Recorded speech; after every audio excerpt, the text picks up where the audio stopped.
What is SmackNPie here? Welcome to Bendy in the Dark Rival ending explanation video. Now, for efficiency, we'll be splitting this video into 3 points so that we can easily understand what transpired at the end of BATDR. So, in order to understand exactly what happened, we need to go all the way back to a very crucial moment in Chapter 4, where Audrey met Joey, or at least a figment of his imagination. He was alive as a creator, fiddling around or roaming around in the ink studio. Now, he was physical there, like you can touch him, you can even kill him, but he can go around wherever he wants, whenever he wants. So that is a very important one. Think of Ink World, this whole studio, as a simulation box. Somebody created this simulation, somebody created this box, and Joey has admin powers. Like, he can go around, he can make stuff, he can edit stuff, but he also participates in it as any other user in person. This will make sense, just stay with me, this is a very weird explanation. Anyways, number 1. Joey reveals how Audrey is not Henry's daughter, as we all thought. Rather, she is Joey's daughter, matter of fact. Allison's daughter, specifically somebody who was inky. Audrey becomes the first person in this both ink world and the real world to be a flesh and ink.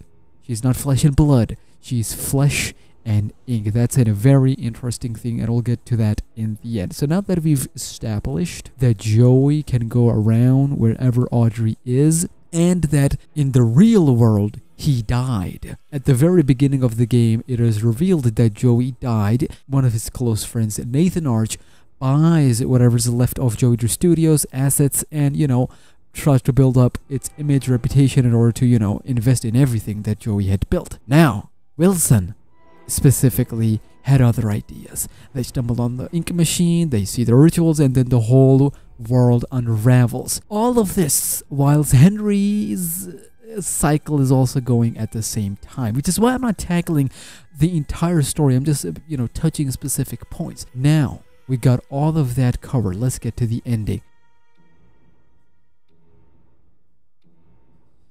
What I like about this ending is that, and this game specifically, is that they actually made it very easy to follow the story. Like, if you know BATDR, you can really follow and feel like at home. But if you've never played BATDR or know anything about these characters, you're not gonna feel like you're an outsider. You'll feel like you know these characters and you'll feel pretty welcome because the lore is pretty much self-explanatory here. They explain you and spoon feed you a lot of information. But there's another thing before we get to that. Ink Demon.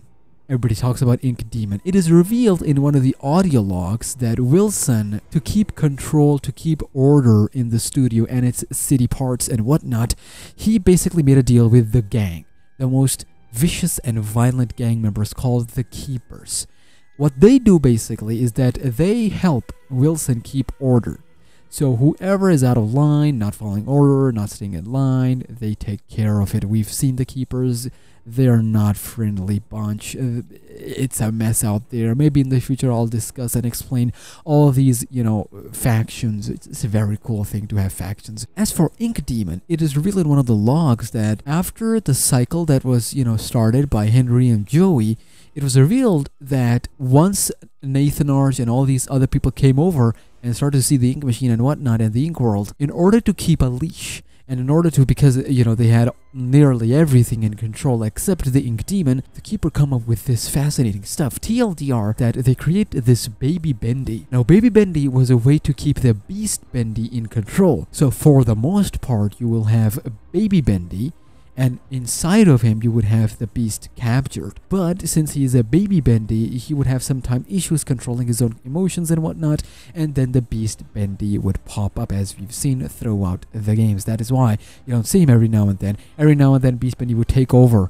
Baby Bendy and pops up. I have a separate video for Baby Bendy in the future. So now I've established this point, we can move on to what exactly happened at the end of the game. At the end of the game, when you beat Wilson's boss fight, what happens is Baby Bendy / the Beast Bendy, he shows up and takes care of Wilson's, and he is down for good. Now, Ink Demon is like, you know what, Audrey? Since Audrey is down and out, she can't make it, unfortunately. He offers Audrey to be like, you know what, join me. Join me, I'll take care of you. All you have to do is just give in and be part of me. She does, because she has no choice.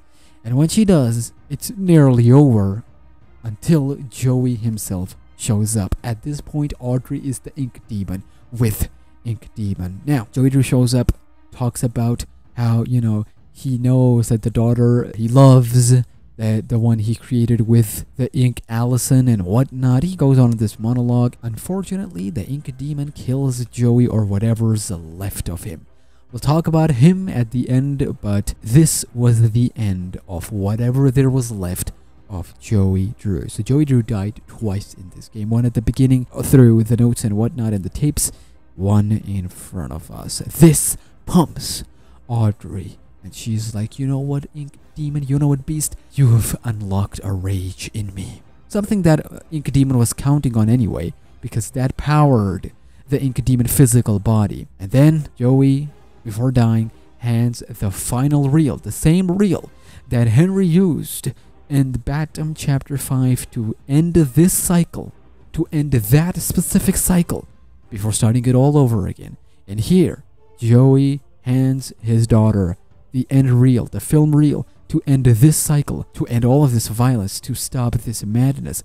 Even though it'll start all over again, but at least it can end this one. So the final sequence is you playing as Bendy, going all the way till the end to the theater to play that final reel once and for all. So you get your Sammy Lawrence, who is still praising the Ink Demon. You got Allison, Tom, and you got our boy Henry. I'll talk about him in just a second.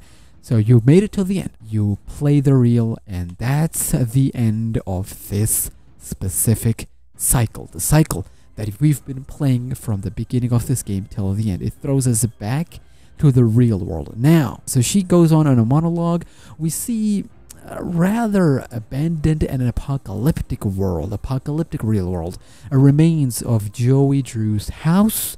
We see Audrey's office in the studio. She's the real world here, and then out of nowhere, baby Bendy shows up in the real world. I'll get to that, like I said before, and then the credits roll, the first credit at the very least. But after the credits, something weird happens. The first thing we see is Joey with his little daughter Audrey writing cartoons, but then after that, we see the ink machine, all the ritual items, the bug, cogwheel, and whatnot, being taken away by a truck owned by Gen Corp, being taken away somewhere. Now what exactly happened? Now we move to the second point of this video.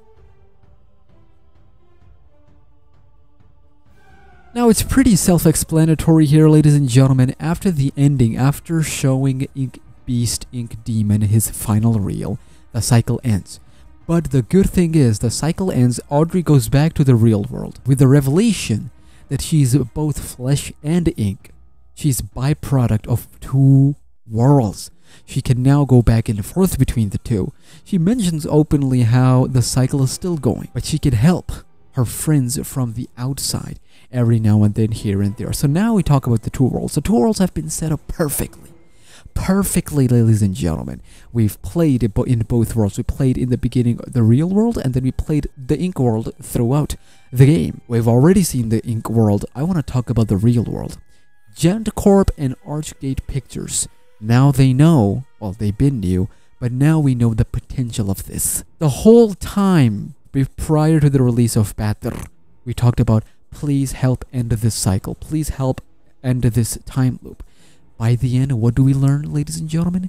Even Henry agrees that, and this is Joey's word, that it doesn't matter. It doesn't matter because there's a bigger picture here. The two worlds are now colliding. The ink world is taking over the real world. The real world people are going into the ink world, and both of those worlds are colliding. And I would not have believed had I not seen baby Bendy in this world. So the real world Henry is now the ink world. He's stuck there, but in the real world he's, well, presumed dead because, you know, you can't find him. But luckily for Audrey, she made it out because she's special. Wilson, he can go back and forth just like Audrey, but we took care of Wilson, but we'll still see him in the near future. And that's how the two worlds have been set up perfectly. After learning all of this, Audrey and Gent Corp and all of that stuff, Audrey's like, you know what? My father died, but he gave me the keys to his kingdom. All of this is his creation. Everything in the ink world is his creation, Audrey's creation, and every single artist, writer, whoever drew anything related to anything, anything that touched the ink machine from the pencil and the paper, transformed into a creation in and of itself, became a living, breathing, intelligent creature in the ink world. And that's how you set up a lore, a narrative of two big worlds colliding. Now we move to the final point, and that is the bigger picture. This video is getting a little longer, so I apologize, but to wrap it all up, what is next? Where do we go from here, ladies and gentlemen? I didn't touch a lot of points, and I'm pretty sure you guys are going to tell me that down in the comments below, but I thought, well, I feel like I've covered as much as possible. There is a story explanation video coming rather later this week, so make sure you stay tuned for that. But the bigger picture here, ladies and gentlemen, is that both worlds are colliding. Third game is set up beautifully. Imagine in the third game you have real world locations of Henry's house, Allison, Tom's house, Wally Frank's house, Joey's house, and you have the ink world, their house and rooms from the ink world taking over the real world. So you would have sometime Joey's house, Joey's kitchen, then you open the door to the bedroom or the living room and you see an ink room inside. It would make for a unique game with unique aesthetics. But one thing is for certain, ladies and gentlemen, that Audrey is going nowhere, and it is just logical to have the third game centered around Audrey. We've already established the cycle. We've already established that the cycle is not as important as the bigger picture, and we've talked about it here. To keep a leash on the ink demon, baby Bendy was born to keep a leash on him, but that does not mean that he won't lose control every now and then. Someone has to make sure that they show the film reel every time the things get out of control to go back to the beginning of the cycle. So the cycle keeps continuing, even now, till the third game. The cycle will keep continuing. That thing that started with Henry, now everybody's affected. So Henry was a prisoner, not anymore, but unfortunately the cycle has been reset, which means he will probably get captured by the keepers, being tortured on and experimented on and whatnot. The ink demon will once again go back and forth. But yeah, one thing is for certain, ladies and gentlemen, this was an amazing ending. It was by far the better ending from the two. First game, it gave you nothing in terms of lore for the ending. This game gave you everything and then some. Super excited. Let me know, how do all of this makes you feel, ladies and gentlemen. Let me know your thoughts and theories about the ending down in the comments below. Subscribe for more. I'll see you in the next one with 2 more videos. One for Baby Bendy explanation and the other one story explanation. I'll see you in the next one.